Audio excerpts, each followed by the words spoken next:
તો રાજકોટ જિલ્લામાં પણ ધોધમાર વરસાદ વરસ્યો છે। ઉપલેટાના તલંગણામાં ધોધમાર વરસાદ પડ્યો। સતત વરસાદ વરસી રહ્યો છે અને 3 દિવસથી વરસાદી માહોલ છે, જેના કારણે નીચાણવાળા રસ્તાઓ અને વિસ્તારોમાં પાણી ભરાઈ જવાની સ્થિતિ સર્જાઈ। રોડ રસ્તા પાણી થઈ ગયા। 48 કલાકમાં તલંગણામાં 25 ઇંચ વરસાદ ખાબક્યો છે અને આખું તલંગણા ગામ જળબંબાકાર બની ગયું છે।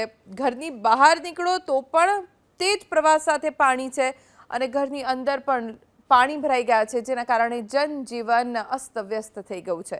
જીવન જરૂરિયાતની વસ્તુઓ મેળવવામાં પણ લોકોને હાલાકી પડી રહી છે।